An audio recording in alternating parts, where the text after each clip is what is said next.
Para estar acá reunidos para escudriñar la palabra. Hoy quiero solamente introducirme y dejarle el reto de que en estos días que vienen por delante estudiemos el libro o la carta a los Hebreos, un libro con mucho contenido doctrinal, un libro muy interesante, profundo por cierto en algunos aspectos, muchos temas a cubrir.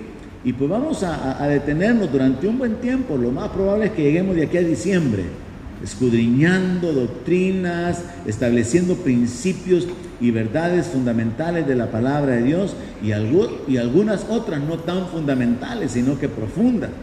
Así que ahora solamente voy a introducirme en dos aspectos, dos elementos para poder ir viendo el camino, el rumbo que vamos a tomar con respecto a este estudio o a esta serie de meditaciones de la palabra de Dios. Así que nos vamos al libro de Hebreos. Hebreos capítulo 1, la introducción, solamente serán unos 5 versículos. Y lo primero pues que tengo que decirle o aclararle es que se cree que esta carta, aunque no está clara la autoría, se le atribuye al apóstol Pablo. No había nadie más con la profundidad de conocimiento, de revelación. No hay nadie más que pudiera haber hecho el escrito de esta carta, aunque algunos consideran que esta no es la forma en la que el apóstol Pablo acostumbraba a escribir, y basándose en ese argumento algunos dicen es que no puede ser Pablo. Pero lo cierto es que el apóstol Pablo es el gran apóstol que Dios utilizó para poder llevar el evangelio a los gentiles, pero Dios lo utilizó primeramente para predicar el evangelio a los mismos judíos.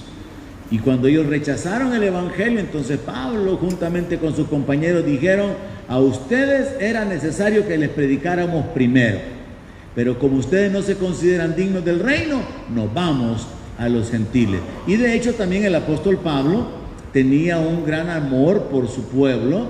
Él escribe en una de sus cartas que él tiene continua tristeza en su corazón por los que son sus parientes en la carne. Y esto debería ser también algo que nosotros tendríamos que experimentar, en el sentido de estar continuamente cargados e impulsados a interceder por nuestros familiares que no conocen de Cristo. Quiero animarle, quiero retarle, quiero exhortarlo en esa dirección. Ore o continúe orando por sus familiares, hermanos, padres, tíos, primos que no conocen del Señor, porque todavía hay mucha gente que necesita ser alcanzada, y nuestra intercesión es clave para que también podamos ver a esas personas viniendo al conocimiento de nuestro Señor. Volviendo con la idea respecto al apóstol Pablo, él dice que él tiene tristeza, que él tiene pesar en su corazón por lo que son sus parientes en la carne. Es decir, que él considera que el entendimiento del evangelio que él ha alcanzado es tan importante, que los familiares, que los parientes en la carne lo alcancen, que él llega al punto de decir que él deseara ser anatema. O sea, él dice, haciendo un juego de palabras, si yo pudiera hacerme maldición para que ellos pudieran alcanzar la bendición, yo estaría dispuesto a hacerlo, pero eso es imposible, porque ya Cristo murió por todos. Ya el Señor ha comprado la redención para todo aquel que crea, y ya no se necesita agregarle ningún sacrificio adicional a esto. Entonces el apóstol Pablo tenía una carga por los judíos. El apóstol Pablo le predicó a los judíos. El apóstol Pablo fue rechazado, fue perseguido por predicar en las sinagogas judías. El apóstol Pablo había sido preparado a los pies de Gamaliel. Él era un fariseo de fariseos. Él dice que él aventajaba a todos los religiosos de su tiempo. O sea, imagínense qué clase de personaje era Saulo de Tarso. Pero cuando él se convierte, Dios también lo utiliza para poder convertirse en la punta de lanza para la predicación del evangelio, a través de una vida entregada, una vida ordenada, una vida realmente alineada bajo la voluntad de Dios, de manera que él puede decir que toda la región de Asia la llenó con el evangelio de Cristo. Una obra tremenda la del apóstol Pablo. Así que en lo particular, yo concuerdo con los estudiosos bíblicos que sostienen que esta carta tuvo que haberla escrito él. Pero al final es irrelevante, es secundario si le escribió él o no, pero en lo particular considero que sí fue él. Y en esta carta existen muchos, pero muchos aspectos doctrinales sumamente interesantes. Uno de los más importantes, y es con lo que comienza el apóstol Pablo precisamente en el capítulo 1, es la supremacía del Hijo, la posición exaltada de Jesucristo. Nosotros sabemos que la Biblia dice que a él, al Señor le ha sido dado un nombre que es sobre todo nombre. Pero no solamente tiene que ser como una declaración así superficial, repetitiva, sí que es un nombre que está arriba de todo nombre, sino que tenemos que entender que en la esencia, en la posición, en la identidad, en la obra que le pertenece a Cristo, no hay nadie más grande, no hay nadie mayor que Él. Él es único. Y esos son parte de los aspectos que vamos a tocar en esta carta. Así que, como repito, prácticamente solamente será la introducción. Y nos vamos al verso 1, donde el apóstol Pablo hace la siguiente introducción a todo el estudio y hacia enfocarnos a la persona de Cristo. Dios, habiendo hablado muchas veces y de muchas maneras en otro tiempo a los padres por los profetas, en estos postreros días nos ha hablado por el Hijo. Yo le he mencionado y quisiera que sigamos utilizando el estudio que vamos a tener acá para seguir aprendiendo cómo estudiar la Biblia, de manera que usted pueda en sus tiempos devocionales tomar notas, hacer divisiones. Y yo, por ejemplo, si usted ya se fijó, he hecho una división que cubre el verso 1, pero también la primera frase del verso 2. Cuando se le pusieron capítulos y versos a la Biblia, y esto se supone que fue un cardenal Hugo quien lo hizo, se decidió dónde cortar los capítulos, se decidió dónde comenzar un nuevo verso, pero usted tiene que aprender a discernir, a separar hasta dónde llega la idea, dónde comienza una nueva idea. Y la idea completa es esta: Dios, habiendo hablado muchas veces y de muchas maneras en otro tiempo a los padres por los profetas, en estos postreros días nos ha hablado por el Hijo. Punto. Luego viene otra idea, pero desarrollemos primeramente esta.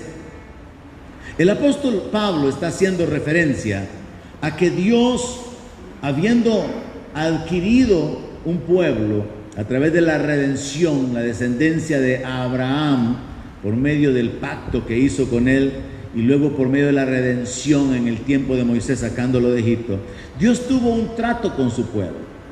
Dios habló, dice el apóstol Pablo, muchas veces. Comience usted a pensar, ¿dónde Dios habló? ¿Dónde encontramos a Dios hablando en el libro de Génesis? ¿A quién le habló? Porque luego dice que habló de muchas maneras. Y entonces comience a pensar usted, ¿y de qué manera Dios habló? Y vamos a concluir que Dios habló desde el cielo, Dios habló por medio de ángeles, Dios le hablaba a los profetas de una manera directa, de una manera personal.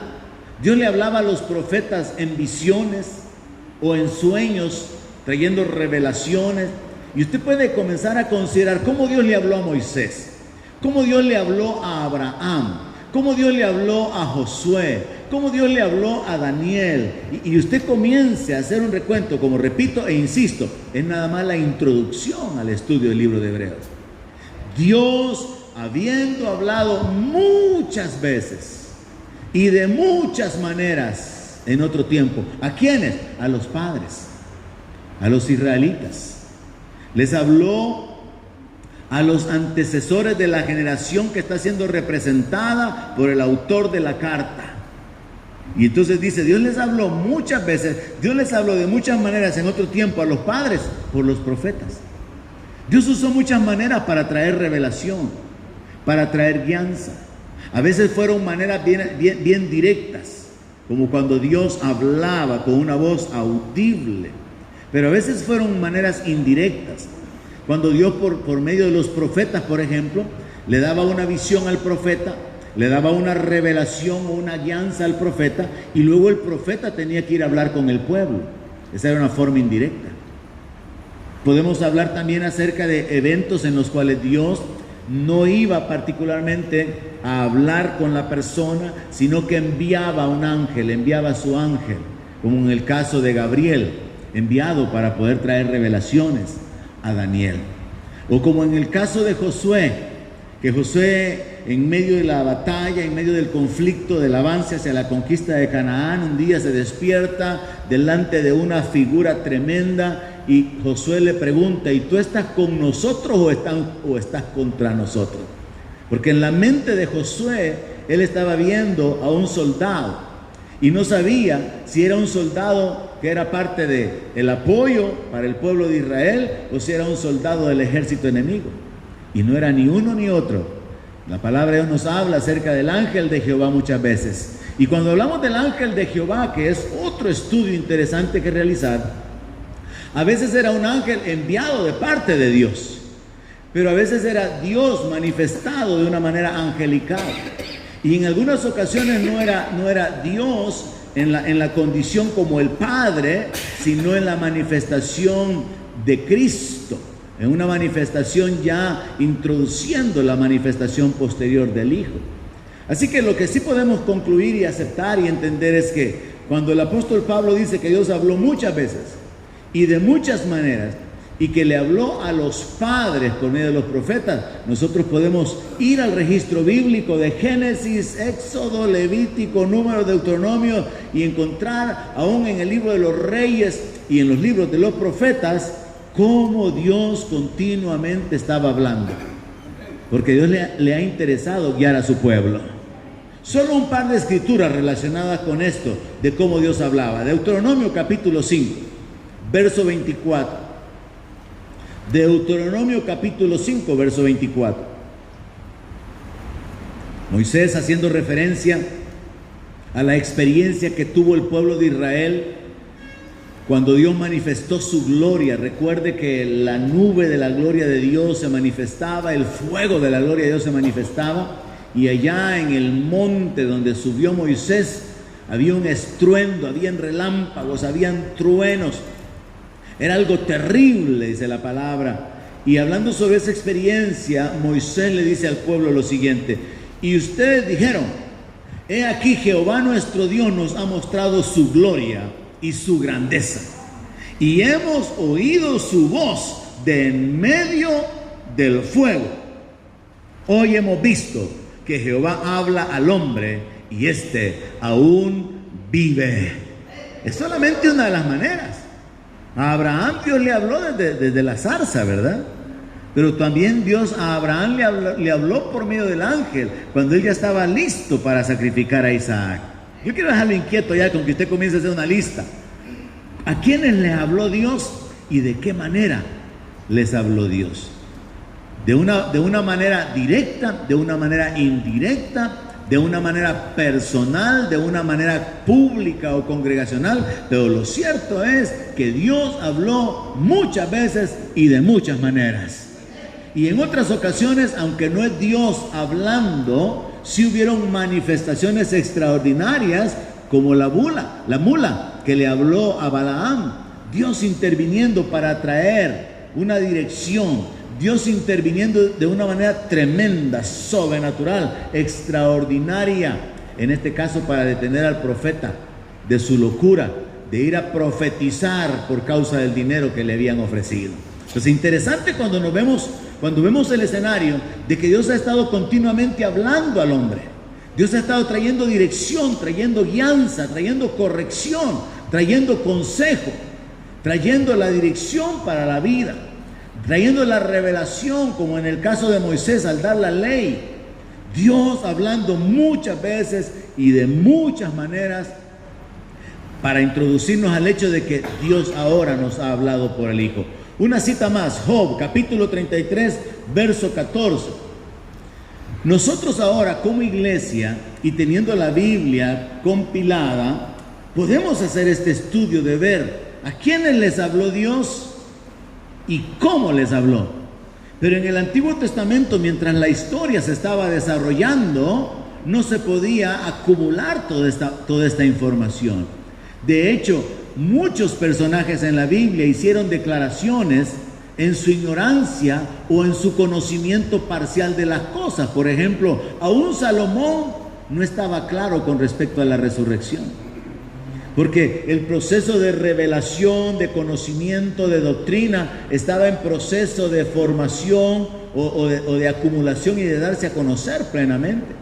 Y en ese sentido encontramos en el libro de Job, en ese sentido de un conocimiento limitado, de un conocimiento parcial, porque todavía no había sido entregado como a nosotros, que usted tiene la Biblia para poder conocer todo lo que Dios ha revelado, el carácter de Dios, la voluntad de Dios, el plan de Dios, la provisión de Dios, los recursos y todo. Contrario a esto, los personajes bíblicos estaban en el proceso de desarrollo del conocimiento, del recibimiento de la revelación, y entonces encontramos cosas como esta. Job 33:14. Sin embargo, en una o en dos maneras habla Dios. No es cierto.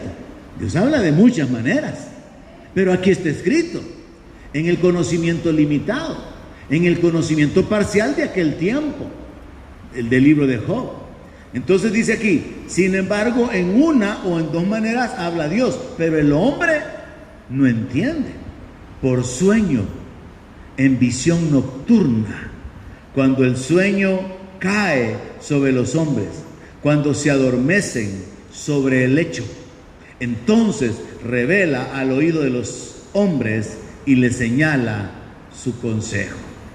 La verdad es de que Dios ha hablado a través de visiones, y solo el tema de las visiones es algo en lo cual vale la pena también detenerse para entenderlo, porque según los entendidos y conocedores de la Biblia, han habido visiones que son como que si se abriera el espacio físico para poder mirar en el mundo espiritual. Pero hay otro tipo de visiones donde la persona, como Juan dice, yo fui llevado en el espíritu, o como cuando el apóstol Pablo dice que subió al tercer cielo para recibir visiones, o como cuando Daniel recibió revelaciones donde delante de él se estaban dando las manifestaciones de las cosas como que si fuera una proyección de una película. Entonces lo cierto es que podemos hablar de visiones, podemos hablar de sueños, podemos hablar de voz audible, podemos hablar de manifestaciones como el fuego, la columna, la nube que había en el desierto. Podemos hablar de una diversidad de circunstancias en las cuales Dios podía hablar a las personas. Ahora es interesante que en el verso 14 del libro de Job, capítulo 33, diga que el hombre no entiende. Porque aunque Dios habla, y Dios a veces habla así como usaba a los profetas en el Antiguo Testamento, a quienes les había dado el mensaje que tenían que llevar, Dios habla ahora a través de los ministros. Dios habla ahora a través de los cristianos. Un creyente está llevando la palabra a un inconverso. Es Dios hablando a través de esa persona. Pero la persona que está recibiendo el mensaje puede no entender. Y nosotros tenemos que ahondar en este tema, porque aunque en el verso 2 nos dice, dejando como fundamento para esta declaración que Dios habló de muchas maneras, muchas veces en otro tiempo a los padres, la introducción del punto particular es, en estos postreros días nos ha hablado por el Hijo. O sea que ahora, dice el apóstol Pablo, ubiquémonos, estamos en el siglo I, esta carta se escribió aproximadamente en el año 70, 80, Pablo está diciendo, Dios habló muchas veces, de muchas maneras en los siglos pasados, pero ahora Dios envió a su Hijo para hablarnos. Pablo está refiriéndose a Jesucristo. Pablo está refiriéndose a los registros que hay en el Evangelio sobre las enseñanzas del Señor Jesucristo. Comenzando con la primera enseñanza que Él le diera a Nicodemo sobre el nuevo nacimiento, sobre la importancia y la necesidad de nacer de nuevo para poder ver el reino de los cielos y para poder entrar en el reino de los cielos. Pero luego el sermón del monte, luego todas las enseñanzas donde el Señor Jesucristo establecía aspectos doctrinales, fundamentales, como cuando Él dijo, oíste que fue dicho, mas yo les digo. Oíste que fue dicho, mas yo les digo. Él venía como a corregir, a hacer una aplicación clara de la doctrina. Entonces Pablo, utilizando el fundamento de la relación de Dios con su pueblo en el antiguo tiempo, les dice, pero ahora Dios nos ha hablado por el Hijo, a quien tenemos que oír ahora es al Hijo. Tenemos que prestar atención a lo que el Hijo dijo, a lo que Él habló. Y cuando nosotros hablamos lo que Jesús dijo, estamos hablando de parte de Dios. Estamos hablando la palabra de Dios. Cuando usted lleva a alguien inconverso lo que Jesús dijo, usted está siendo usado por Dios. Dios está hablando por medio suyo a esas personas. Pero luego tendríamos que avanzar solamente en este tema de cómo Dios habla, a lo que el apóstol Pablo nos enseña en el libro de Romanos con respecto a la guianza del Espíritu. Un aspecto muy controversial y por lo cual la palabra dice, probad los espíritus. Porque hay mucha gente presumiendo que está oyendo a Dios y están siendo engañados. Mucha gente ha sido engañada y han engañado a otros por pretender haber escuchado la voz de Dios. Y por eso es que ahora tenemos que establecer como fundamento lo que Dios habló por medio de los profetas, y eso quedó escrito y viene a ser como un fundamento doctrinal, pero luego agreguémosle lo que Dios habló por medio del Hijo y también está escrito. Entonces lo que Dios le habló a los profetas está escrito, y lo que Dios habló por medio del Hijo está escrito, y eso viene a ser el fundamento para la iglesia. De manera que ya no podemos venir a agregarle más revelación, ni a remover ese fundamento, porque entonces caeríamos en el error de presumir de una revelación que Dios no ha dado. Y por eso el apóstol Pablo comienza a enfocarse en esta dirección, porque si establecemos la revelación y la doctrina de los profetas como fundamento y la enseñanza de nuestro Señor Jesucristo, entonces nuestra fe va a ser una fe firme, y vamos a poder ver los resultados, vamos a poder ver los frutos. Pero si nos apartamos de ella, entonces no podremos ver los resultados, porque no hay autoridad, no hay respaldo en aquello que no salió de la boca de Dios hacia los profetas, o que no salió de la boca de Jesucristo hacia su pueblo. Cuando Jesús habló, hermanos, nosotros tenemos que entenderlo de esta manera. Él no solamente es el Señor, Él era el maestro que vino para establecer y traer la revelación de la doctrina. Cuando Jesús habló, Él habló la verdad. Él era la verdad. La verdad en cuanto a la doctrina, la verdad en cuanto a la revelación. ¿Dónde es donde nos perdemos? En la interpretación. El diablo ha tratado de que el ser humano se pierda, y lo hace de muchísimas maneras, no solamente a través de las aflicciones, problemas, sufrimientos y abusos, no solo a través de las tentaciones, deleites pecaminosos, sino también a través de la confusión en el plano religioso, confusión en el plano espiritual. Y por eso se nos advierte sobre espíritus engañadores, por eso se nos advierte acerca de probar los espíritus, por eso se nos enseña a juzgar la profecía. Por eso es que usted no puede oír cualquier palabra que le digan que Dios ha dicho, y usted mismo no puede creer cualquier palabra, porque tiene que ser juzgada con la Escritura misma. Entonces, siguiendo en esta línea de pensamiento de que el fundamento doctrinal son las enseñanzas dadas por Dios a los profetas y la enseñanza dada por el Señor Jesucristo, lo que salió de la boca del Señor Jesucristo, el apóstol Pablo se enfoca en lo que va a ser el tema principal de una buena parte del siguiente capítulo, de este capítulo 1 y del siguiente capítulo, y es la posición exaltada de Jesucristo. Cuando usted entiende eso, y cuando usted reconoce la autoridad de Cristo, el señorío de Cristo, más allá de una repetición mental, sí, confieso a Jesús como mi Señor y mi Salvador, no, bajo el entendimiento de que usted se somete a esa autoridad, y que usted entiende lo que significa unirse a Cristo, vivir por fe, en dependencia y en temor de Cristo, porque usted entiende cuál es su identidad, eso a usted lo va a colocar en una posición de ser invencible, de ser más que vencedor en Cristo, de ser un triunfador a pesar de las circunstancias negativas, de ser alguien que, aunque se encuentre en medio de los peores ataques lanzados por el infierno, va a llegar hasta el final, porque Dios va a terminar la obra que comenzó en usted. Porque es nuestra fe la que nos hace estar firmes, hermano. Pero es nuestra fe en la palabra de Jesús. Es nuestra fe en la revelación dada por medio de los profetas. Si nuestra fe está puesta, imagínese usted, la gente de la luz del mundo, su fe está puesta en su líder que está preso en los Estados Unidos, y lloran por él, y lo defienden, y lo justifican, y le aplican escrituras que se aplican al Señor Jesucristo a ese hombre. Cuando la fe está puesta en un hombre, pobre de esa gente. Pero cuando la fe está puesta en la sana doctrina, en las palabras que habló nuestro Señor Jesucristo, Él mismo dijo: voy a comparar a ese hombre a alguien que edifica su casa sobre la roca. Pobrecitos y desgraciados los decreciendo en gracia, porque cuando se murió José Luis de Jesús, se quedaron sin su líder, se quedaron sin su Dios, se quedaron sin su Jesús. Pobres y desgraciados los seguidores de su esposa, que dice que es Cristo Lisbeth, que dicen que el Cordero siempre fue hembra y que ella es Cristo encarnada. Hay tanta confusión religiosa, hay tanta confusión en el plano espiritual, hay tanta gente que ha sido engañada. ¿Por qué? Por no apegarse a la sana doctrina, a lo que ya está escrito, a la revelación dada por Dios. Y así por el estilo, yo podría irle sumando ejemplos de personas que son pobres y miserables en el sentido espiritual, porque su confianza no está puesta en Jesús, en su sacrificio y en su palabra, sino en las palabras de hombres, sino en las palabras de otros.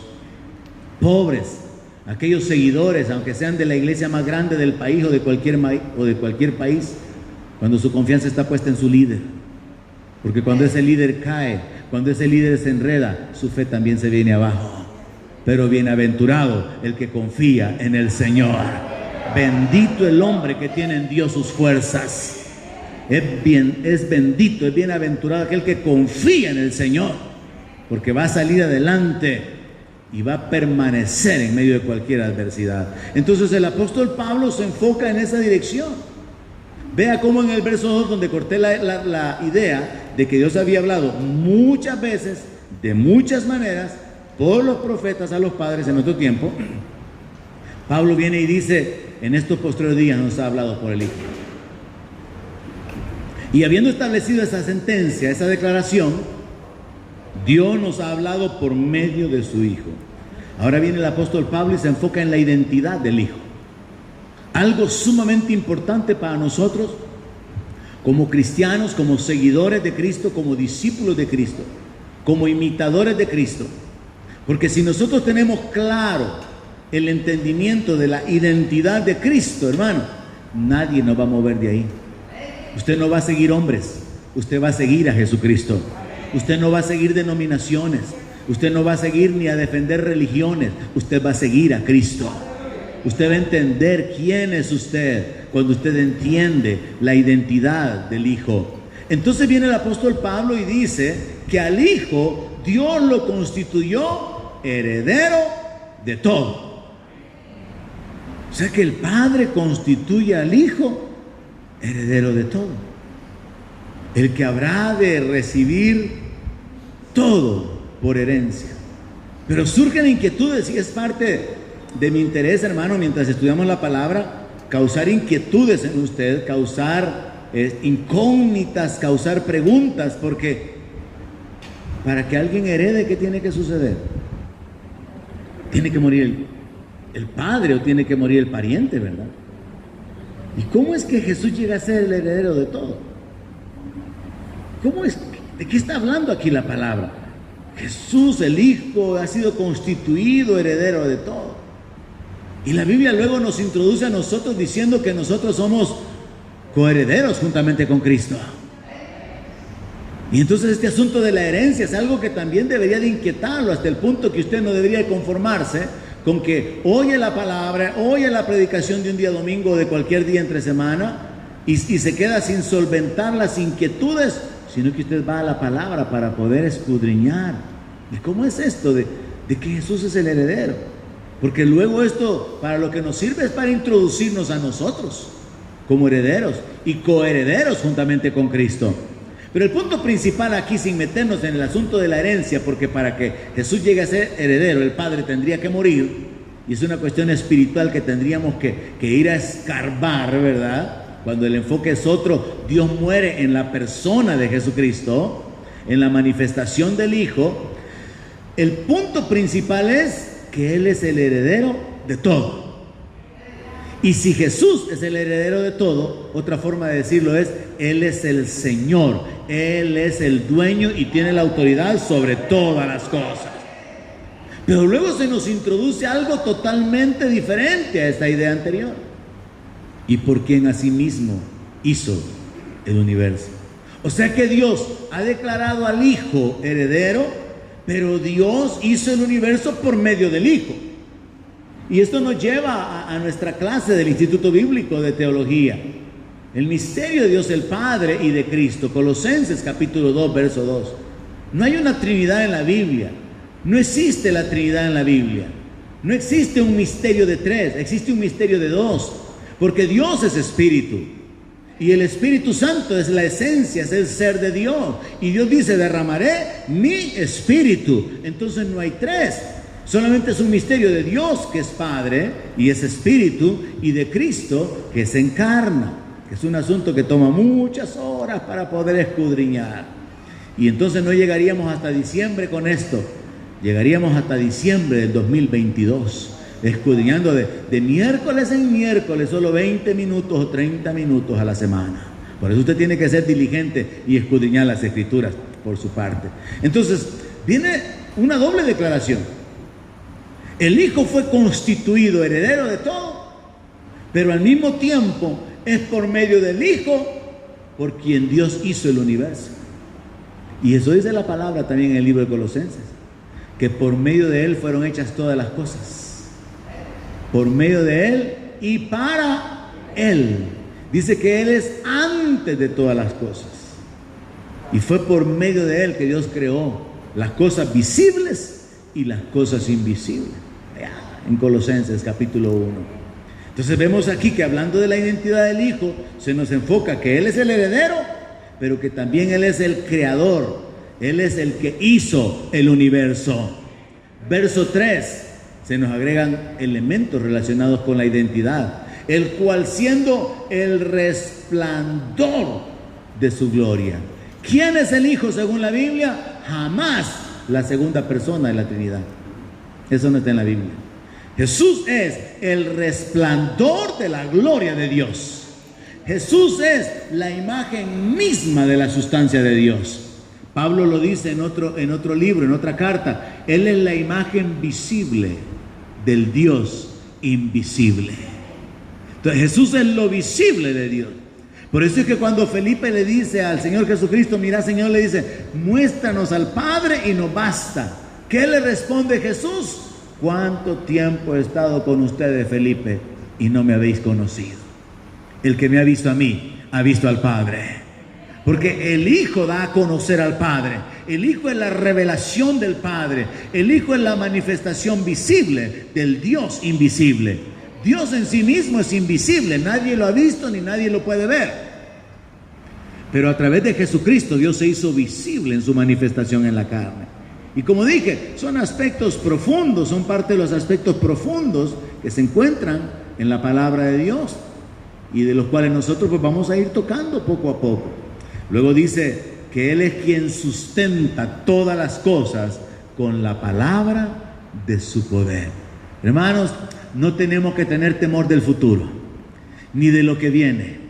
Usted no caiga en esas trampas del ambiente político, no caiga en los temores del ambiente económico. Me cuentan que en los Estados Unidos hay una gran revolución, el precio de las casas se ha disparado, el precio de los carros se ha disparado, el mercado está todo loco. Dicen que la gente está allá en una revolución bien tremenda en cuanto hacia dónde va la economía. Aquí usted oye, ¿verdad? Que sí al Bitcoin, que no al Bitcoin. A usted eso, hermano, que no le quite el sueño. Si le regalan 30 pesos, cómaselo, ocúpelo y usted siga feliz de la vida. Y no ande abatido, no ande desesperado, no ande preocupado, no caiga en las trampas del mundo. Recuerde que hay uno que sustenta todas las cosas con la palabra de su poder. Hay uno que tiene el control de todas las cosas. Nunca olvide esta frase: el cielo gobierna. Dios gobierna sobre el reino de los hombres. Y cuando nosotros somos parte de su reino, nuestra vida puede estar segura. Puede estar confiado, hermano. porque es fiel el que ha hecho las promesas. Así que Él es el heredero, Él es el que hizo el universo, Él es el resplandor de la gloria de Dios, Él es la imagen misma de la sustancia, Él es el que sustenta todas las cosas con la palabra. Imagínense qué poderoso es. Con la palabra sustenta todas las cosas. Y finalmente, por hoy, el que ha efectuado la purificación de nuestros pecados. Alguien diga aleluya. Él ha efectuado la purificación de nuestros pecados por medio de sí mismo, su sacrificio. ¿Y ahora dónde está? Sentado a la diestra de la majestad en las alturas. Sentado a la diestra del Padre. Muchas doctrinas, muchos temas doctrinales en un par de versículos, hermano. Y esta noche es solamente así como que usted vea el pastel y tiene melocotón y tiene fresas y tiene kiwi y también tiene una sección de chocolate y de caramelo y hay una parte que está rellena con nueces y con crema y con un montón de cosas. Y usted dice, esto va a estar bueno, y usted está deseando que haya más, pero no se va a conformar hasta venir hasta el próximo miércoles. Hoy mismo en la noche usted va a ir a leer el libro de Hebreos. Hoy mismo en la noche y en los días posteriores usted va a estar inquieto y pidiéndole a Dios, dame revelación, dame entendimiento, porque este libro, hermano, tiene una gran cantidad de contenido doctrinal tremendo y de cosas profundas. Pablo aquí habla del sacerdocio de Cristo, Pablo habla acerca del cambio de ley, Pablo habla acerca de la condición de los ángeles, Pablo habla acerca del pastorado, Pablo habla de los pactos, habla de muchísimas cosas. Así que solo la introducción esta noche y nos quedamos con eso. El Hijo es el heredero de todo, es quien hizo el universo, es el resplandor de la gloria de Dios, es la imagen misma de la sustancia de Dios, es el que sustenta todas las cosas con la palabra de su poder. Él es el que ha efectuado la purificación de nuestros pecados por medio de sí mismo, es el que está sentado a la diestra de la majestad en las alturas. Amén.